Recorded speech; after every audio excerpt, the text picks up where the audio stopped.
وَإِذْ قَالَتِ الْمَلَائِكَةُ يَا مَرْيَمُ إِنَّ اللَّهَ اصْطَفَاكِ وَطَهَّرَكِ وَاصْطَفَاكِ عَلَى نِسَاءِ الْعَالَمِينَ۔ اور وہ وقت قابل ذکر ہے جبکہ فرشتوں نے کہا اے مریم بلا شک تم کو اللہ تعالیٰ نے منتخب یعنی مقبول فرمایا ہے اور پاک بنایا ہے اور تمام جہان کی بیویوں کے مقابلے میں تم کو منتخب فرمایا ہے۔ سورہ آل عمران کی 42 نمبر کی آیت آپ کے سامنے کل بھی پڑھی گئی تھی اور دوبارہ آج یہ آیت کریمہ پڑھی گئی ہے۔ اس کی وجہ یہ ہے کہ آپ کے سامنے ایک آج نئی بات عرض کرنی ہے، وہ یہ کہ جیسا کہ میں نے کل یہ بیان کیا تھا کہ اللہ تعالیٰ نے حضرت مریم علیہ السلام کو تمام جہان کی عورتوں پر فضیلت اور فوقیت دی ہے۔ تو کل میں نے آپ سے یہ عرض کیا تھا کہ اس زمانے کی عورتوں پر فضیلت دی تھی یا ہمیشہ کے لیے فضیلت دی تھی۔ تو میں نے آپ کے سامنے دو باتیں عرض کی تھی، ایک تو یہ کہ اس زمانے کی عورتوں پر حضرت مریم علیہ السلام کو فوقیت دی تھی، فضیلت دی تھی، اور کل میں نے یہ بھی عرض کیا تھا کہ 5 عورتوں کا خصوصاً نبی کریم صلی اللہ علیہ وسلم نے فضیلت بیان فرمائی۔ ان میں سے حضرت خدیجہ کبریٰ رضی اللہ تعالی عنہ، حضرت فاطمہ رضی اللہ تعالی عنہ، حضرت آسیہ رضی اللہ تعالی عنہ، حضرت عائشہ رضی اللہ تعالی عنہ۔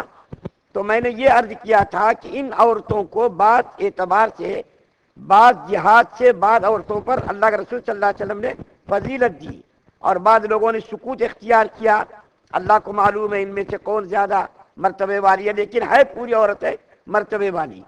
آج یہاں یہ عرض کرنا ہے کہ کیا عورتوں کو اللہ تعالیٰ نے نبی بنایا یا نہیں بنایا؟ کیا عورتوں کو نبی بنایا جا سکتا یا نبی نہیں بنایا جا سکتا؟ اللہ تعالیٰ نے کسی عورت کو نبی بنایا یا نہیں بنایا؟ دوسری بات یہ کہ حضرت مریم علیہ السلام نبیہ تھی یا ولیہ تھی؟ حضرت مریم علیہ السلام کے بارے میں ولیہ یعنی اللہ کی محبوب اور مقبول بندی تھی، اس پر تو اتفاق ہے، لیکن نبی ہونے کے بارے میں اختلاف ہے۔ چنانچہ 2 جماعتیں گئی ہیں۔ ایک بڑی جماعت تو اس بات کی طرف گئی ہے کہ اللہ تعالیٰ نے عورتوں کو بھی نبی بنایا۔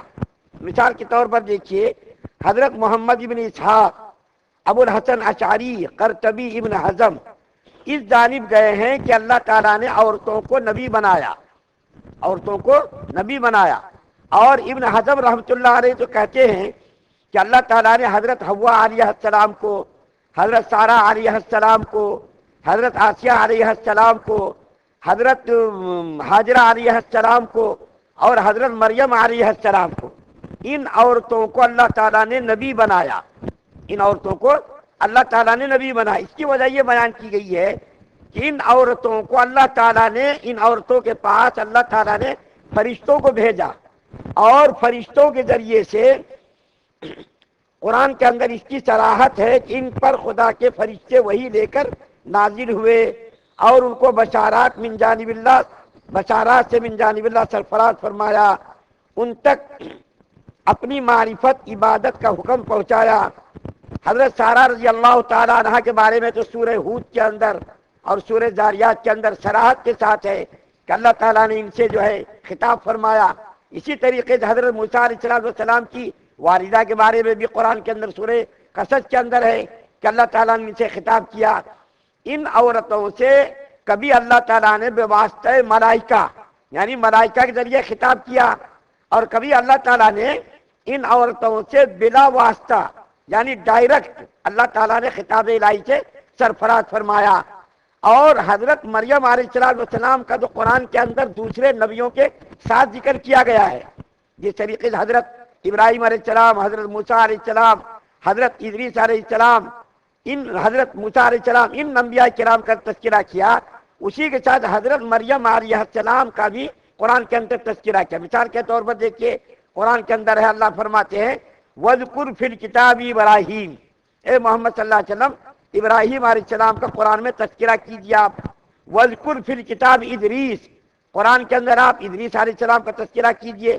وَاذْكُرْ فِي الْكِتَابِ موسیٰ، موسیٰ علیہ السلام کا آپ تذکرہ کیجیے۔ اسی طریقے سے مریم علیہ السلام کا بھی قرآن کے اندر وَاذْكُرْ فِي الْكِتَابِ مریم، اے محمد صلی اللہ علیہ وسلم آپ مریم علیہ السلام کا قرآن کے اندر تذکرہ کیجیے۔ تو اس سے یہ ان علماء کرام نے یہ نتیجہ نکالا ہے کہ دوسری عورتوں کے ساتھ ساتھ حضرت مریم علیہ السلام کو اللہ تعالیٰ نے نبوت سے سرفراز فرمایا. حضرت سارہ، حضرت حاجرہ، حضرت حوا، حضرت موسیٰ علیہ السلام کی والدہ، ان عورتوں کو بھی نبیہ بنایا.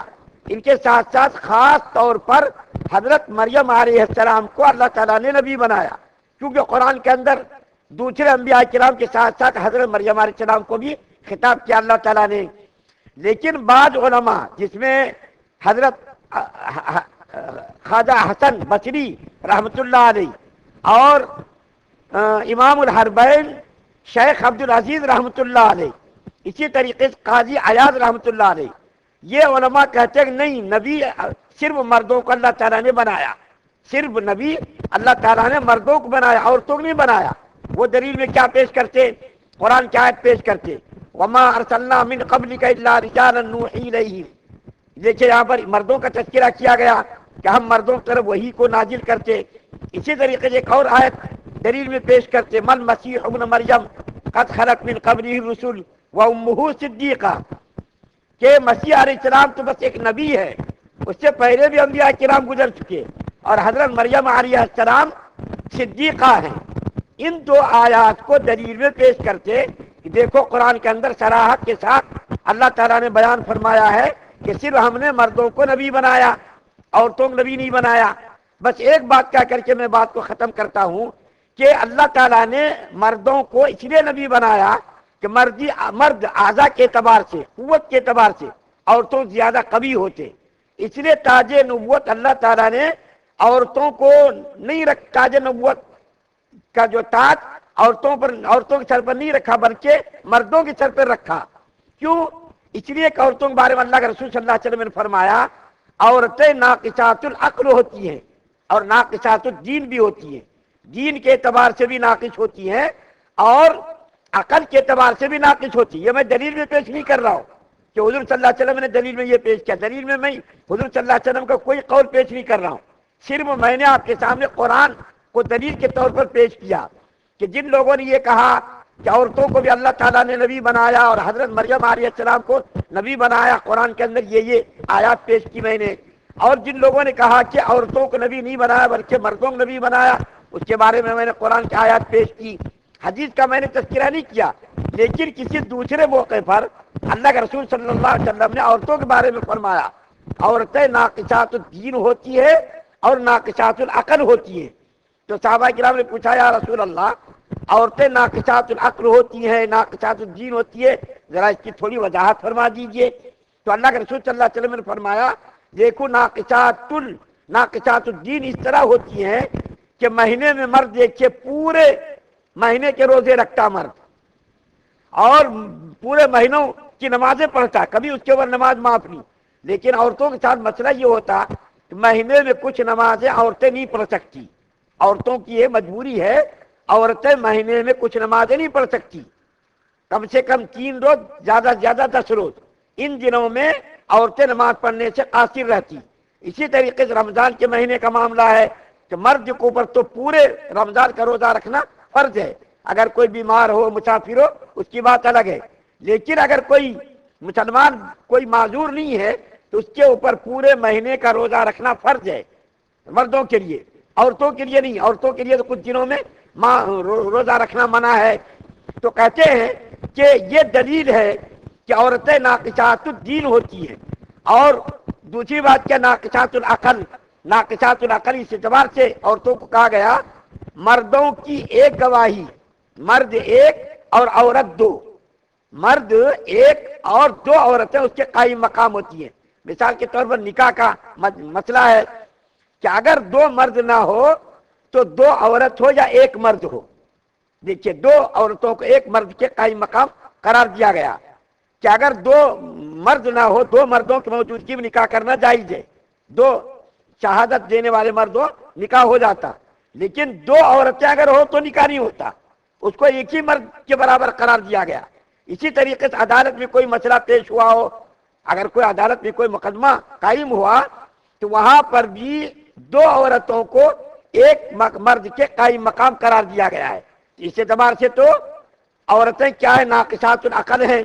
کہ مردوں کی ایک گواہی عورتوں کی دو گواہی، یہ دونوں برابر ہے اس اعتبار سے۔ لیکن حضور صلی اللہ علیہ وسلم نے اخیر میں ایک بات فرمائی، عورتیں ناقصات العقل ہوتی ہیں، ناقصات الدین ہوتی ہیں، لیکن اچھے اچھے مردوں کے عقلوں کو اڑا دیتی ہے، اچھے اچھے مردوں کو بیوقوف بنا دیتی ہے، اچھے اچھے مردوں کے عقلوں کو کیا کر اڑا دیتی ہے وہ۔ اور اس لیے حضور صلی اللہ علیہ وسلم نے عورتوں کے فتنے سے پناہ مانگی ہے۔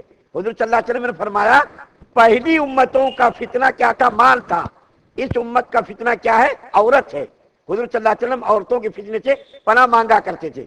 تو ان تمام باتوں سے اور ان تمام جو گفتگو سے خلاصہ یہ نکلا کہ بہت سارے لوگوں نے عورتوں کی نبوت کو مانا ہے، خاص طور پر حضرت مریم علیہ السلام کی نبوت کو مانا، قرآن کے اندر اس کا تذکرہ صراحت سے کیا گیا۔